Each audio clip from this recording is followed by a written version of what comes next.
कि क्या वो कारण है कि कितने सारे ऐसे मसीह हैं फास्टिंग प्रेयर में भी आ रहे हैं, रविवार को भी आते हैं और सारी सभाओं में आते हैं, अगर वो बढ़ोतरी जो परमेश्वर चाहता है उनके जीवन में वो नहीं देखते। जो परमेश्वर चाहता है, जो सिद्धांत उसने हमारे लिए रखे हैं, अगर हम उनको नहीं समझेंगे तो जो बढ़ोतरी वो हमारे जीवन में देना चाहता है, जो कार्य वो हमारे जीवन में करना चाहता है, वो हो नहीं पाएगा। इसीलिए हमें क्या करना है, हमें बढ़ना है परमेश्वर के ज्ञान में, उसके डील डॉल में, उस प्रकाशन में जो आत्मा के द्वारा आता है। ये कितने मसीह ऐसे उनके कानों में ना खुजली है, क्या है, कुछ नया सुनाओ पास्टर। अरे पास्टर ये तो विश्वास तो आपने ऑलरेडी 12 कर रखे, सुन लिया हमने, किताब भी लिख दिया आपने विश्वास के बारे में, कुछ नया सुनाओ पास्टर, कुछ नया। हमें कुछ नया रेवलेशन सुनना है। क्या सुनना है? नया रेवलेशन। जो पुराना सुना है उसके फल हैं कुछ जीवन में। बात नया प्रकाशन सुनने की नहीं है, बात यह है जो आपने सुना उन फलों को फलाने की है। आमीन। और इसीलिए मैं आपको बता रहा हूं, मैं आज आपको एक सीक्रेट, एक कुंजी दे रहा हूं बढ़ोतरी की। इतना आसान है बढ़ना कि आपको लगेगा अरे कैसे मैंने मिस कर दिया। बहुत ही आसान है। आप जानते हैं क्या है? वचन में चलते हैं। पहला कुरिन्थियों 3 उसकी 6वीं आयत देखिए। यहां पे पौलुस प्रेरित क्या कहते हैं?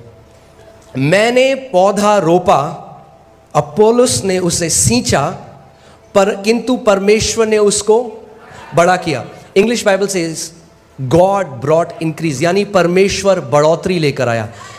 परमेश्वर सीधे बढ़ोतरी नहीं ला सकता आपके जीवन में। ध्यान से सुनिए मेरी बात को। कई लोग कहते हैं प्रभु बढ़ोतरी दे, प्रभु बढ़ोतरी दे। नहीं ला सकता बढ़ोतरी। अगर प्रभु को बढ़ोतरी लानी है तो किसी को पहले बोना पड़ेगा वचन, फिर किसी को उसको सींचना पड़ेगा, फिर बढ़ोतरी आएगी। बढ़ोतरी तीसरा स्तर है। पहला स्तर है बीज को बोना। क्या है पहला स्तर? बीज को बोना। दूसरा स्तर है उसको सींचना, उस पे पानी डालना।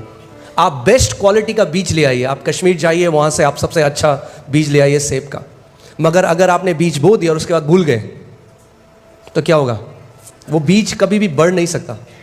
और परमेश्वर का वचन हमें मरकुस 4 अध्याय में बताता है, यीशु मसीह ने कहा कि बोने वाला क्या बोता है? बीज। और बीज क्या है? परमेश्वर का वचन। सो पौलुस ने क्या बोया कुरिन्थियों के जीवन में? बीज बोया, यानी वचन बोया।